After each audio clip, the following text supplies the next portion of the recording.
Hi folks, this is Farmer John from Little Acre Farm. I'm going to show you how I start my sweet potato sets. I usually start with one of my favorite sweet potatoes. This is just a Puerto Rican, very sweet, local grown. Notice this one's a little soft, so I won't plant that one. If they've got a little bit of soft spot or something, don't plant them. They'll just rot right in the basket. All I'm going to do is I'm taking a plastic container, no holes. I'm going to put some just regular wet sand in it. Now you can also do this on your windowsill in a glass of water. Take a glass of water, stick it in, point side down. Take a couple of toothpicks. But I like to do it this way. I get a lot more plants.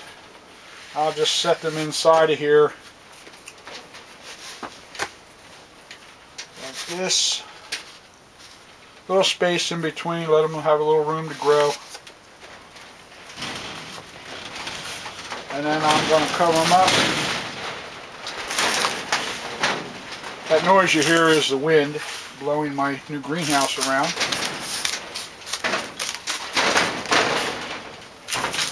Now, I've never done this in the greenhouse itself. I usually do it out in the field. I usually start in May. We usually put them in around here around July 4th to stick the plants in the ground. So I'm going to try to start these a little early.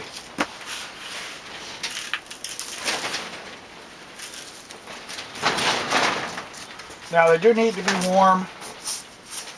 So in here in the greenhouse, they should be alright, even though the sand is very cold. They should have no problem.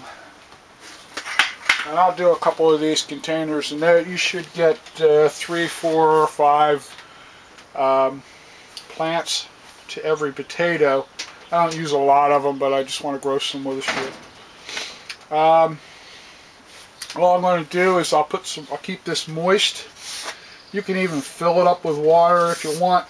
I usually don't do that. I usually just stick them out in a pile of sand and just let it take its time and do it, but I'm going to try them in here this year. Something else, let me get this here. Something else I planted this year, something new, all the rage, jungle peanuts. If you've never heard of them, you eat them raw. You don't have to roast them, and they're very, very tasty. And they're supposed to be much healthier for you than regular peanuts. They're missing one ingredient that's in a regular peanut. Now I bought these online. It's a 1 pound bag. I think I paid about $9. Look around because there are really a lot of places and there's a lot of difference in the prices. But you want to make sure they're raw. Organic is always better.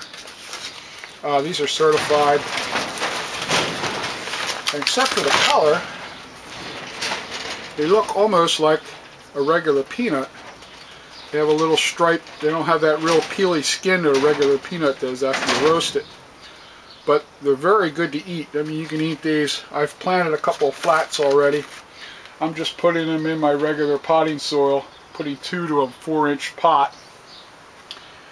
And they should sprout. Now these should probably, I'm not sure whether they're going to grow around here if I have a long enough growing season, but you never know till you try. I can't find very much information on starting with seeds. These are actually grown like in the Amazon and stuff like that. So regular peanuts grow here, so I should may not get as big of a crop as I want to do. These are from Ecuador, actually. This is where I got it. It's called Z as in zebra, naturalfoods.com. And like I said, I think they're like $9. I bought a couple bags of them. Most of all to try them to see if I like them. But like I said, they're supposed to be healthier for you. Come in a little Ziploc bag. Like I said, you can buy them in smaller containers, but I haven't been able to find any that are seeds. So you always want to put a couple more in the pots. I'll show you what I have. Let me get the camera off the stand. And this is actually what I started them in. just little 4-inch pots. I put 2 or 3 to a flat, or to a pot. And I put some more over here. I put 2 in each one of these and 2 in each one of these.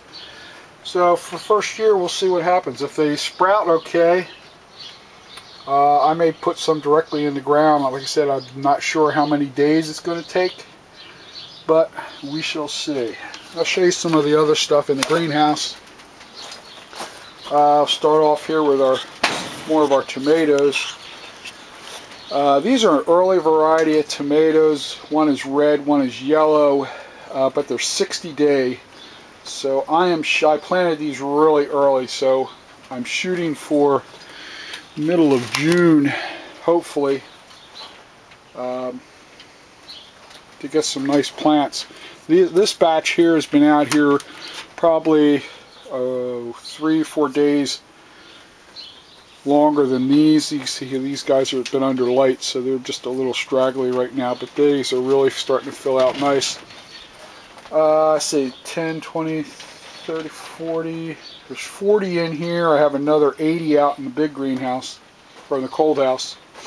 We started some leek plants. Here we have dinosaur kale, red cabbage, which was up, maybe it wasn't. Got this is some cabbage, some small cabbage, some bok choy, Tokyo Bacana. If you've never tried that, try that. That's a really good lettuce. Grows quite fast.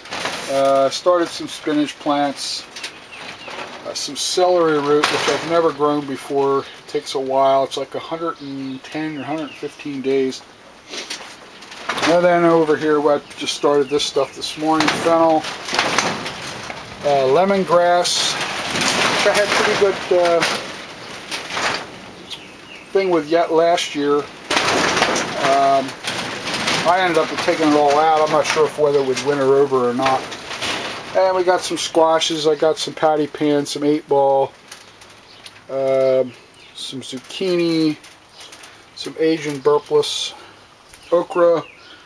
This will be the first time I've started them in the greenhouse. I usually just plant them right in the soil. And of course our peanuts. Let me back out here a little bit. I can show you what my little greenhouse looks like. This is called a Snap and Grow. Nice little greenhouse. Fairly easy to put together. It took me about roughly 4 hours to put together. No big deal. Instructions were fairly adequate. But this is all polycarbonate, which is supposed to be lifetime warranty on it. As long as the wind doesn't, I've got it anchored down in the ground with some dog screws there down in the ground with it. And alright, this is John from Little Acre Farm. Happy farming. Buy local.